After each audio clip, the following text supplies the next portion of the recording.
Hi all, welcome to Blasters arena. ഈ സീസണിൽ കേരള ബ്ലാസ്റ്റേഴ്സിന് വേണ്ടി ഏറ്റവും കൂടുതൽ ഗോളുകൾ നേടിയ താരമാണ് വിക്ടർ ബെർത്തോമു. സ്പാനിഷ് സ്ട്രൈക്കറായ ഇദ്ദേഹം 4 ഗോളുകളാണ് ഈ സീസണിൽ കേരള ബ്ലാസ്റ്റേഴ്സിന് വേണ്ടി സ്വന്തമാക്കിയിട്ടുള്ളത്. അദ്ദേഹത്തിൻ്റെ കോൺട്രാക്റ്റ് ഈ മാസത്തോടു കൂടി പൂർത്തിയാവുകയാണ്. ഏതായാലും സീസൺ അവസാനിച്ചതിന് പിന്നാലെ ഒരു വലിയ മെസ്സേജ് അദ്ദേഹം തൻ്റെ ഇൻസ്റ്റഗ്രാമിൽ പങ്കുവച്ചിട്ടുണ്ട്. എന്തുകൊണ്ടാണ് ഈ ക്ലബ്ബ് ഒരു വലിയ ക്ലബ്ബായി മാറുന്നത് എന്നുള്ളത് തനിക്ക് മനസ്സിലായി എന്നാണ് ഇപ്പോൾ വിക്ടർ ബെർത്തോമു പറഞ്ഞിട്ടുള്ളത്. അതിന്റെ കാരണമായിക്കൊണ്ട് അദ്ദേഹം ചൂണ്ടിക്കാണിച്ചിട്ടുള്ളത് ആരാധകരെ തന്നെയാണ്.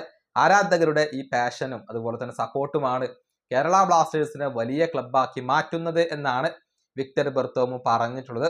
അദ്ദേഹത്തിന്റെ ആ ഒരു ഇൻസ്റ്റഗ്രാം സന്ദേശം ഇങ്ങനെയാണ്: എന്തൊരു യാത്രയായിരുന്നു ഇത്. തുടക്കത്തിൽ കാര്യങ്ങൾ ഒട്ടും എളുപ്പമായിരുന്നില്ല. ബുദ്ധിമുട്ടേറിയ സമയങ്ങൾ ഉണ്ടായിരുന്നു. ഒരുപാട് വെല്ലുവിളികൾ മറികടക്കണമായിരുന്നു. പക്ഷേ പിന്നീട് ഹാർഡ് വർക്കിലൂടെ ഞങ്ങൾ ഏറ്റവും മികച്ച രീതിയിൽ സീസൺ ഫിനിഷ് ചെയ്തു. കളത്തിനകത്തും പുറത്തും ഞങ്ങൾ നേടിയെടുത്ത വളർച്ചയുടെ കാര്യത്തിൽ എനിക്ക് ഒരുപാട് അഭിമാനമുണ്ട്. മാത്രമല്ല എൻ്റെ പെർഫോമൻസിൻ്റെ കാര്യത്തിലും ഞാൻ ഹാപ്പിയാണ്. ഗോളുകൾ നേടാൻ കഴിഞ്ഞു. ടീമിന് കോൺട്രിബ്യൂട്ട് ചെയ്യാൻ കഴിഞ്ഞു. എല്ലാ താരങ്ങൾക്കും കോച്ചിങ് സ്റ്റാഫിനും ഞാൻ നന്ദി പറയുന്നു. ആരാധകരുടെ പാഷനും സപ്പോർട്ടും അത്ഭുതകരമായിരുന്നു. എന്തുകൊണ്ടാണ് കേരള ബ്ലാസ്റ്റേഴ്സ് ഒരു വലിയ ക്ലബ്ബാവുന്നു എന്നുള്ളത് ഞാൻ മനസ്സിലാക്കുന്നു.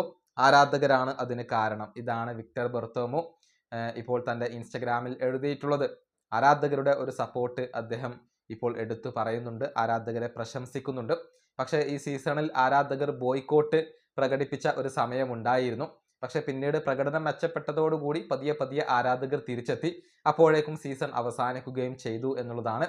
ഏതായാലും അടുത്ത സീസണിൽ വിക്ടർ ബെർത്തോമു ഉണ്ടാകുമോ എന്ന കാര്യത്തിൽ വ്യക്തതകൾ ഒന്നുമില്ല. ISLന്റെ കാര്യത്തിൽ വ്യക്തത ലഭിച്ചതിന് ശേഷം മാത്രമായിരിക്കും കേരള ബ്ലാസ്റ്റേഴ്സ് ഈ താരങ്ങളുടെ കാര്യത്തിൽ ഒരു ഫൈനൽ ഡിസിഷൻ എടുക്കുക. ഈ വീഡിയോ അവസാനിപ്പിക്കുന്നു. അടുത്തൊരു വീണ്ടും കാണാം.